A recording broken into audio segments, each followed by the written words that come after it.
শুভ সকাল, welcome back to my channel Bulti lifestyle. কেমন আছো তোমরা সবাই? আশা করি সবাই খুব ভালো আছে, আর আমি তো একদম বিন্দাস আছি।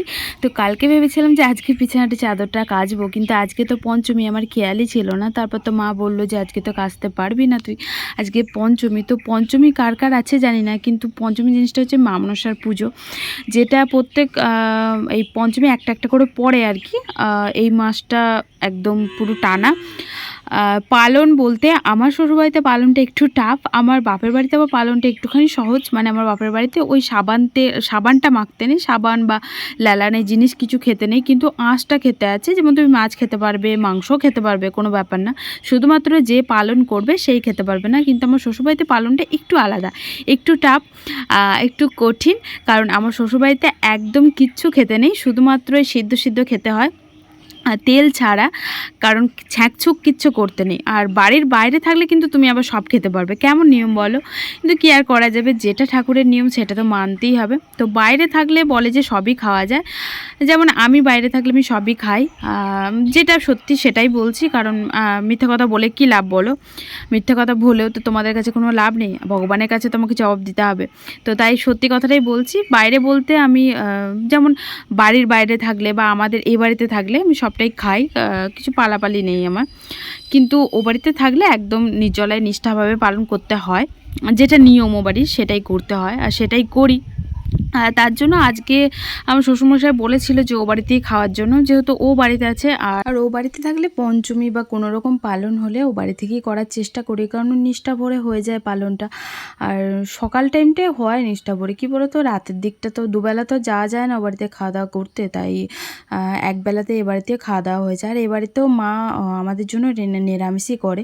আজ খেতে আছে বাইরে, কিন্তু তাও মা নিরামিষ করে দেয়। কারণ পারলে সবই পালা যায়, কিন্তু না পারলে কিছুই না, সবই হচ্ছে আমাদের মনের ভুল, মনের ভ্রান্তি, এটাই হচ্ছে ব্যাপার। কারণ ভগবান নিজে থেকে কিছু বলে না যে আমার জন্য এটা করো, আমার জন্য ওটা করো, কিন্তু মানুষের বিশ্বাস থেকে একটা জিনিস আসে।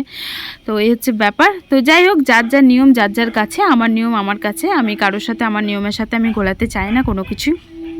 তো চলে এসেছিলাম এদিকে এগোটা পরিষ্কার করতে, কারণ অনেক দিন ধরেই ভাবছি যে এই টেবিলটাকে পরিষ্কার করবো, কারণ একটা একটা করে টেবিল থেকে জামা কাপড় নেওয়া হয় আর পুরো একদম যাতা হয়ে গেছিলো। তার মধ্যে আবার এর উপরে বিড়ালগুলো আবার শোয়, মানে ওদের শোয়ার আর জায়গা নেই। যাই হোক, ওগুলো সাফাই টাফাই করে আমি স্নান টান করে চলে এসেছি। এখন যাব পার্লারে। আজকে তো সাবান টাবান কিছু মাখতে পাবো না, তার জন্য আর কি শুধু শুধু জলেই স্নান করলাম। পার্লারে যাওয়ার আগে আমার শ্বশুরমশাই ফোন করেছিল, ও বাড়ি যেতে হবে একটু, কারণ ও বাড়িতে আজ খাওয়া দাওয়া বললো করতে। তার জন্য চলে এসেছিলাম এ বাড়ি। আর কিছু খাইনি সকাল থেকে, শুধুমাত্র ওই মিষ্টির জলটা খেলাম। আর খাওয়ার পরে আর কি স্নান টান করতে চলে আসলাম। আর এ বাড়িতে এসে দেখছি পুজো হয়নি, কিন্তু খাবার দাবার খাওয়া যায় পুজো না হলেও, কিন্তু ওরা বললো যে পুজো না হলে নাকি খাওয়া যায় না। তো আমি আর ওদের সাথে কথায় কথা দিলাম না। যাই হোক, খেতে নেই কোনো ব্যাপার নেই। তো আমি চলে যাচ্ছি কাজে, কারণ আমার দেরি হয়ে যাচ্ছে, বেশি ওয়েট করা যাবে না। কি বলো তো, অনেকটা দেরি হবে পুজো হতে, তাই আর কি চলে আসলাম। বললো যেহেতু খেতে নেই, তাই আর কি চলে আসলাম, কি আর করব। কারণ আমার শ্বশুরমশাই বললো যে খাওয়ার জন্যই ডাকলো, এবার ডেকেও আর কি তাড়িয়ে দিল না, তাড়ানো ব্যাপারটা না, ব্যাপারটা হচ্ছে বললো যে খেতে নেই। তো তাই আমি আর দ্বিতীয় আর কথা বাড়ালাম না, যে থাক পুজোটা হোক, তাহলে আমি কাজটা সেরে আসি। আর এদিকে কাজে এসেও শান্তি নেই। দেখো, ও গেছিলো ব্যাংকে, আর ব্যাংকে ওর একটুখানি আর্জেন্ট দরকার পড়েছিল, আমাকেও ডেকে নিল। তাই ও গাড়ি সার্ভিসিংয়ে দিয়েছিল, আর তার জন্য আমাকে পার্লার থেকে টোটো করে ব্যাংকে আসতে হলো। যেহেতু তোমাদেরকে আগের দিনও বলেছিলাম, তোমরা জানো হয়তো, যে ওর ব্যাংকের বইটা ব্লকড হয়ে গেছে। তো সেটা আর কি রিপেয়ারিং বলতে পারো, সেটা আর কি ঠিক করার জন্য আমাকেও দরকার, তাই আমিও চলে এসেছিলাম ওর সাথে। আর এখানে এসেও সে চুপচাপ বসে থাকতে হচ্ছে, কারণ কি বলতো, আজকে ভাগ্যটাই মানে আমার খারাপ, আজকে কপালটাই আমার খারাপ। আজ সকালটা হয়েছে এমনভাবে, তো এক তো সকাল থেকে কিছু জোটেনি পেটে, এক তো খাবার টাবার কিছু জোটেনি, তারপরে এই দেখো ব্যাংকে এত পরিমাণে লাইন। তো ও ছিল সবারই একদম লাস্টে, তো আমার তো মাথা ফাথা ধরে একদম বোঝা। তারপর ওখান থেকে কাজ কমপ্লিট না করেই আমরা বেরিয়ে চলে এসেছিলাম, কারণ প্রচণ্ড পরিমাণে খিদে পেয়েছিল, দুজনারই মানে পেটে কিচ্ছু জোটেনি ধরো সকাল থেকে। তাই চলে এসেছিলাম একটু রঞ্জনের দোকানে মিষ্টি খাওয়ার জন্য, কারণ আজকে তো ধরো তেমন কিছু খাবো না, বাইরে খাওয়া যায়, কিন্তু তাও মানে যেটা পারলাম তো পালি, একটা দিন না খেলে আর কিছু এমন কিছু হয়ে যাবে না, মহাভারত অশুদ্ধ। তো তাই আর কি খেলাম না, তাই একটু আর কি মিষ্টি নিয়ে নিলাম। এদিকে দুটো মিষ্টি নিয়ে নিয়েছিলাম, আর ওর মুখও যেমন শুকিয়ে গেছিলো, আমার মুখে এমনই একই অবস্থা। আর এই দেখো দুটো সন্দেশ টাইপের মিষ্টিগুলো নিয়ে নিয়েছিলাম। তারপর মিষ্টি মিষ্টি খাওয়ার পর আবার ও বললো যে দই খাবো, আর আমারও দই খেতে ইচ্ছা করছিল, তাই একটু দই নিয়ে নিয়েছিলাম। 250 ভাঁড়ের দই ছাড়া এখানে ছিল না বড় ভাঁড়, তার জন্য আর কি মানে বড় ছোটো ভাঁড়, তার জন্য আর কি 250 ভাঁড়ই দই নিয়ে দুজনে হাফ হাফ করে নিয়ে নিলাম। আর ওটা খাওয়ার পর মানে আবারও দুটো মিষ্টি নিয়ে নিয়েছিলাম, ও সন্দেশ টাইপের মিষ্টিগুলো, কারণ খুব খিদে পেয়েছিল গো, প্রচণ্ড খিদে পেয়েছিল, তাই খেয়ে পেট আর ভরছিল না। ভাত মুড়ির সাথে কি মিষ্টি এসবের তুলনা করা যায় বলো? এসব খেয়ে তো পেট তো ভরে না, মন ভরে। তো এদিকে চলে এসেছিলাম, খাওয়া দাওয়া করে বেরিয়ে গেছিলাম। এই রোদের মধ্যে, আজকে রোদের তেজটাও প্রচণ্ড পরিমাণে হয়েছিল, এই রোদের মধ্যে আবারও যেতে হবে আমাদেরকে ও বাড়ি, কারণ শ্বশুরমশাই আবারও ফোন করেছিল যে পুজো টুজো হয়ে গেছে খেয়ে যাওয়ার জন্য। তো কী আর করবো, ফোন যখন করেছে যেতে তো হবেই, হুকুম তো মানতেই হবে। আর চলে যাচ্ছি আমরা ও বাড়িতে এখন খাওয়া দাওয়া করবো। আমার খিদে একদমই ছিল না, তাই হয়তো আমি খাবো না কিছু, ও হয়তো খাবে, কারণ আমার সত্যিই একদম খিদে ছিল না। আর তার মধ্যেও হচ্ছিলো আমার পেটে প্রচণ্ড পরিমাণে যন্ত্রণা করছিল, আজকে আমার সকাল থেকেই পেটটা খুব ব্যথা করছিল। আর এই যে এখন মুড়ি দিয়ে দিয়েছে ওর মা, তো বসলাম এসে এ বাড়িতে, বসে এই প্রসাদ খাওয়ার পর, পুজো হয়েছিলো যেহেতু প্রসাদ খাওয়া হয়নি, প্রসাদ খাওয়ার পর জল টল খেলাম, জল টল খাওয়ার পর ওই তেওড়া কলাই সেদ্ধ আর আলু সেদ্ধ দিয়ে মুড়ি এখানে করে, মানে সিদ্ধ সবই তো তোমাদেরকে বললাম সিদ্ধ খেতে হয়, তো লঙ্কা টঙ্কা দিয়ে নুন দিয়ে এগুলোকে মেখে আগে খাওয়া হয়। তো ও খাওয়ার পর আমি বললাম তুমি তোমার কাছ থেকে আমাকে দুগাল খাইয়ে দিও, আমি বেশি খাবো না। তারপর ও খাওয়া দাওয়ার পর এদিকে ওর প্রচণ্ড খিদে পেয়েছিলো, তাই ও মানে ভাত খেয়ে নিল। আর ও বাড়ি যাবো, আমি বললাম যে আমাকে একটু শুতে হবে, কারণ এখানে তো শোয়ার টোয়ার জায়গা নেই, তাই বললাম যে তুমি তাড়াতাড়ি খেয়ে নাও, তাহলে আমি ও বাড়ি গিয়ে শোবো, কারণ প্রচণ্ড পেটে ব্যথা করছিল আমার। গুড ইভিনিং বন্ধুরা, তো এখন বাজে ওই 6টা থেকে 5:30টার মধ্যে ওরকমই বাজে।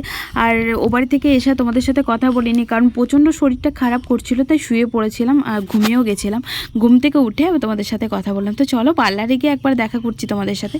তো চলে এসেছি পার্লারে, আর পার্লারে এসেই মানে সারাদিন তো কিছু জোটেনি পেটে, কারণ মুখ টুক পুরো একদম শুকিয়ে গেছিলো। আর কাকিমা না দেখেই বুঝতে পারে, জানো তোমরা, আমার যেদিনকে শরীর টরীর খারাপ করে বা মন খারাপ থাকে, গিয়ে ধরো মুখ টুক শুকিয়ে গেছে, কাকিমা জিজ্ঞেস করছে কী হয়েছে তোমার, তো এমন কিছু হয়নি বলিনি, তাও মানে বেচারি কী করে জানি বুঝে গেছে। তো তারপর চপ আর মুড়ি নিয়ে আসলো, নিরামিষ চপ এটা, তো ওটাই এখন খাওয়া হবে। আর কি বলো তো, আমি খেতাম দুপুরে বাড়িতে এসে ভাত খেতাম, কিন্তু শরীরটা যেহেতু খারাপ ছিল তাই আর কিছু খেলাম না। আমি দিচ্ছি থাক, শরীরটা একটু ঠিক হোক তারপরেই না হয় খাবো। আর ও বাড়িতেও খাওয়ার ইচ্ছে ছিল, যেহেতু ও বাড়িতে খিদেটা আমার আর ছিল না, কারণ ওই মিষ্টি খেয়েছিলাম, আর পেটেও প্রচণ্ড পরিমাণে যন্ত্রণা করছিল, তার জন্য আর কিছু খাইনি। আর একবারে এখানে এসে এই চপ দিয়ে মুড়ি খেলাম, ভাবলাম যে চপ দিয়ে মুড়ি খাওয়ার পরও হয়তো পেটে লাগবে, কিন্তু যাই হোক লাগেনি, জানি না কেন, হয়তো খাবার জন্যই লাগছিল বা কী জন্য লাগছিল আমি জানি না, কিন্তু খুবই ব্যথা করছিল। আর এখন এই পুচকিটা দেখেছো, ও খাবার কম খায়, ছড়ায় বেশি। আসলে বাচ্চা মানুষগুলো এরকমই হয়, মানে ওদের যখন যা ইচ্ছা হয় তখন তাই করে। আর ওদের সাথে একদম মানে কেউ কথা বললো আর কি, তাকে আর কি ওই টাইমে আর কি মেরে দেবে, এরকম ব্যাপার। মানে ওদেরকে খেলা করার টাইমে যদি কেউ জ্বালাতন করে, আর আমাদের তো ওকে নিয়ে একদম টাইম কেটে যায়। তোমাদেরকে তো বলি, যখনই কাজ থাকে না, আমরা ওকে নিয়ে খেলা করতে করতে টাইম একদম কোথায় দিয়ে চলে যায় বুঝতেই পারি না। আর চাটা খেলাম, মুড়ি খেলাম, তারপর খাওয়া দাওয়ার পর এদিকে বেরিয়ে পড়েছিলাম বাড়ি যাওয়ার জন্য, বর নিতে চলে এসেছিলো। আর বাড়ি যাওয়ার পথে একটু মিষ্টির দোকানে যাব, কারণ ও বাড়ির জন্য যেহেতু সকালবেলাতে একটুখানি দই নিয়ে গেছিলাম, ও বাড়িতে মিষ্টি নিয়ে গেছিলাম, মানে আমার শ্বশুরবাড়িতে, তাই এবারেতেও দই নিয়ে যেতে হবে। আর আমরা যখনই দিই সবসময়তেই দুদিকে সমান সমান দেওয়ারই চেষ্টা করি, কোনো সময় তো এমন হয়নি যে দুদিকে একদিকে দিয়েছি একদিকে দিইনি। তো যতদিন আর কি নিজে না খেতে পেলেও রক্ত বেঁচে হলেও আমি ওদেরকে সবসময়তেই বরাবরটা দেওয়ার চেষ্টা করি, কোনো সময়তে উঁচু নিচু কোনো সময়তেই আমি করি না। আর আজ পর্যন্ত করতে যেন না হয় ভবিষ্যতে আমি এটাই আর কি আমার ইচ্ছা, যে আমাকে যেন কোনো দিন এরকম উঁচু নিচ করতে না হয়, সমান সমানই যেন দিতে পারি। আর ওদিকে দই টই নিলাম, আর এদিকে দই নেওয়ার পর একটু মিষ্টিও নিয়ে নিয়েছিলাম, কারণ ও বাড়িতে সকালবেলাতে দেওয়া হয়েছিল, আর এ বাড়িতে না হয় রাতেরবেলাতে দই দেবো, আর ও বাড়িতে আবার মিষ্টিটাই দিয়ে দেবো রাত্রিবেলাতে। তো তার জন্য আর কি মিষ্টির দোকানে একটুখানি দাঁড়ালাম মিষ্টি নেওয়ার জন্য। তো সন্দেশ টাইপের মিষ্টিগুলো নেবো। আর চলে এসেছিলাম বাড়ি, আর বাড়ি এসেই সব কিছু চেঞ্জ ফেঞ্জ করে নিয়েছি, যেহেতু সকাল থেকে মানে সারাদিন ধরো কিছু খাওয়া নেই তেমন কিছু আর কি, ভাত খাওয়া নেই, মেন ব্যাপার হচ্ছে আমাদের বাঙালির ভাতটাই আসল, ভাত খাওয়া নেই। তাই মা করেছিল পোস্তর তরকারি গরম গরম, তাই আমি বলেছিলাম, মানা করেছিলাম যে করতে হয় না, এখন উপোস করেছিল বেচারি, তাই বলেছিলাম করতে হয় না, কিন্তু উনি যেহেতু আমি খাইনি তার জন্য আর কি উনি গরম গরম পোস্ত করেছিল মা, তো তাই আর কি নিজের মা বলে কথা, এই হচ্ছে ব্যাপার। তো যাই হোক, সেসব কথা না হয় বাদ দাও। তো আজকের মতো ব্লগটা তাহলে এখানেই এন্ড করছি। টাটা, গুড নাইট, ভালো থেকো সবাই।